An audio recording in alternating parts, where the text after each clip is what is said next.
नमस्कार शेतकरी मित्रांनो, मी सुमित. आपली माती आपले लोक या यूट्यूब चॅनलमध्ये तुमचं पुन्हा एकदा स्वागत आहे. शेतकरी मित्रांनो, आपण पाहणार आहोत माती परीक्षण कसे करावे, त्याचे फायदे काय आहेत आणि योग्य पद्धत कोणती. जर तुम्हाला कमी खर्चात जास्त उत्पादन घ्यायचं असेल तर आपला व्हिडिओ या शेवटपर्यंत बघा. तर शेतकरी मित्रांनो, व्हिडिओला सुरुवात करूया. तर पहिले समजून घेऊया माती परीक्षण म्हणजे काय. माती परीक्षण म्हणजे काय हे पहिले समजणे फार आवश्यक आहे.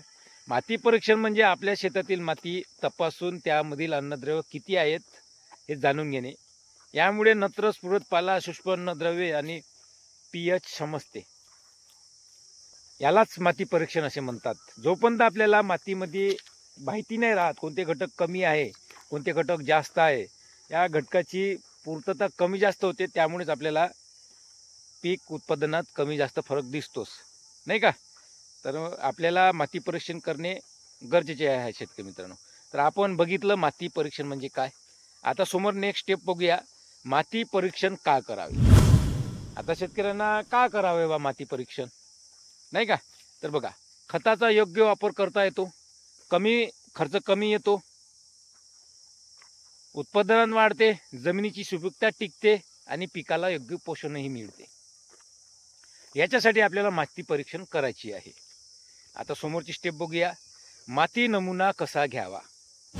माती नमुना घेणे ही फार शेतकऱ्यांसोबत प्रश्न येत असेल, नाही का. तर बघूया माती नमुना कसा घ्यावा. याच्या 5 स्टेप आहे शेतकरी मित्रांनो. शेतातील वेगवेगळ्या ठिकाणी 8 ते 10 ठिकाणाहून माती घ्या आणि व्ही आकाराचा 6 इंच गड्डा खोल खोदून मंधातली माती घ्या शेतकरी मित्रांनो. आणि स्वच्छ माती, हे माती जमा करा आणि सर्व माती मिसळा आणि त्यातून अर्धा किलो माती लॅबमध्ये न्या. अर्धा किलो माती. आता समोरची स्टेप बघूया.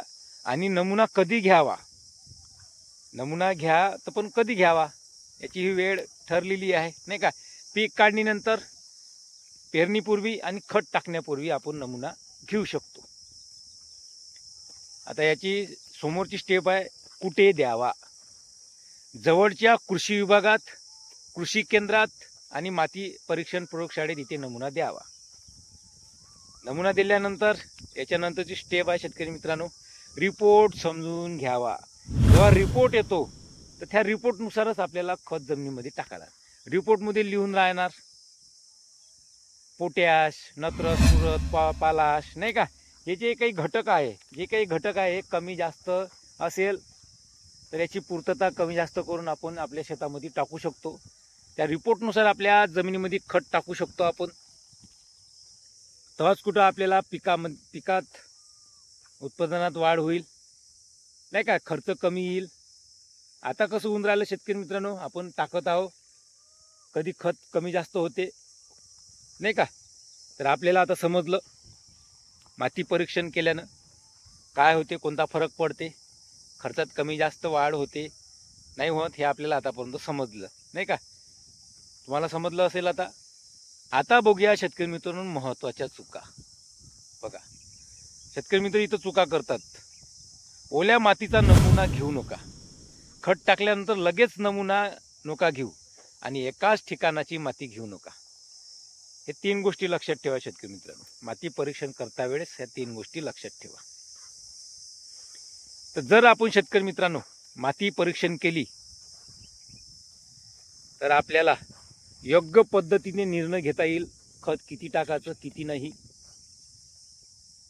आणि आपला खर्चही वाचेल आणि आपला वेळही वाचेल आणि कमी खर्चाची शेती आपल्याला करता येईल.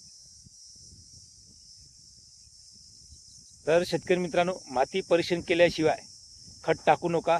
एकदा माती तपासा आणि उत्पादनात वाढ करा. आणि जर आपला व्हिडिओ आवडला असेल तर आपल्या व्हिडिओला लाईक, शेअर, कमेंट नक्की करा. आणि नेक्स्ट व्हिडिओमध्ये भेटूया आपण शेतकरी मित्रांनो. धन्यवाद.